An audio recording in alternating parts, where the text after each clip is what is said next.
तुम्ही हा पक्षी नक्कीच ओळखला असेल. बरोबर, साळुंकी.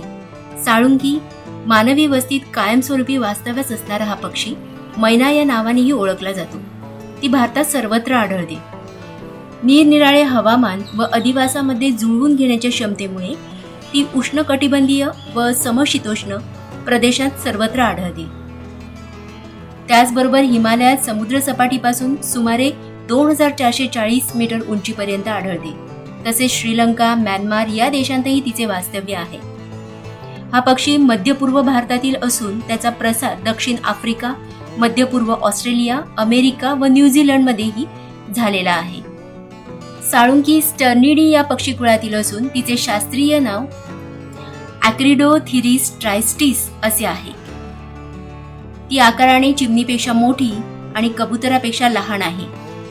या पक्षाची लांबी 23 ते 27 सेंटीमीटर असून वजन 83 ते 143 ग्रॅम आणि पंखांचा विस्तार 120 ते 142 मिलीमीटर असतो. साळुंकीचे संपूर्ण डोके, मान आणि छातीचा वरचा भाग हा काळा असतो. शरीराचा बाकीचा भाग गर्द तपकिरी असून पोटाच्या मागचा भाग पांढरा असतो. चोच आणि पाय पिवळे असतात. डोळे तांबूस तपकिरी असून डोळ्यांच्या खालचा व मागचा भाग तकतकीत पिवळ्या रंगाचा असतो व त्यावर पिसे नसतात. पंखामध्ये एक मोठा पांढरा ठिपका असून उडताना तो स्पष्ट दिसतो.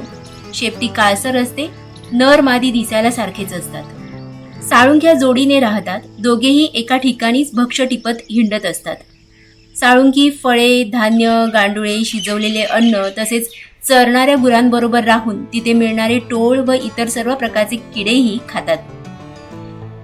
प्रसंगानुसार साळुंकी वेगवेगळे आवाज काढते. कधी मंजूळ तर कधी कर्णकर्कश असे तिचे आवाज असतात. सन 1800 मध्ये साळुंकीला कीटकांच्या बंदोबस्तासाठी ऑस्ट्रेलियामध्ये नेले गेले. परंतु साळुंकीला नैसर्गिक शत्रू नसल्यामुळे व त्याचा प्रसार झपाट्याने झाल्यामुळे अनेक ऑस्ट्रेलियन पक्ष्यांना धोका निर्माण झाला. ती इतर स्थानिक पक्ष्यांच्या घरट्यातील अंडी व पिल्ले नष्ट करून घरटी काबीज करू लागली. त्यामुळे स्थानिक प्राणी व पक्ष्यांच्या संख्येत घट होऊ लागली. विशेषतः अंजीर या फळाचा हा पक्षी फळशा पाडत असल्यामुळे ऑस्ट्रेलियामधील हा त्रासदायक पक्षी ठरला.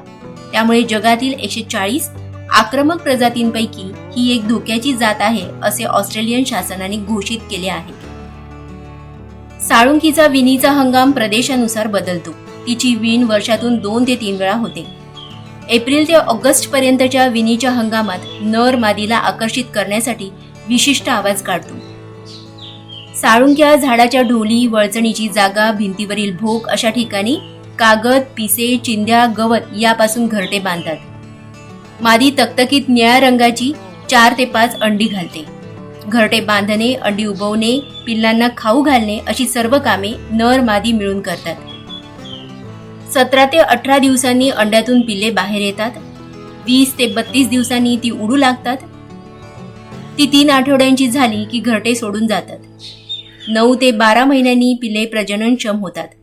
साळुंकीचे आयुर्मान हे 4 ते 5 वर्षांचे असते. तर अशी साळुंकीची नव्याने होणारी खरी ओळख तुम्हाला कशी वाटली हे कमेंट करून नक्की सांगा. व्हिडिओ आवडला तर लाईक करा आणि अशीच नवीन माहिती मिळवण्यासाठी व्हिडिओला नक्की सबस्क्राईब करा. धन्यवाद.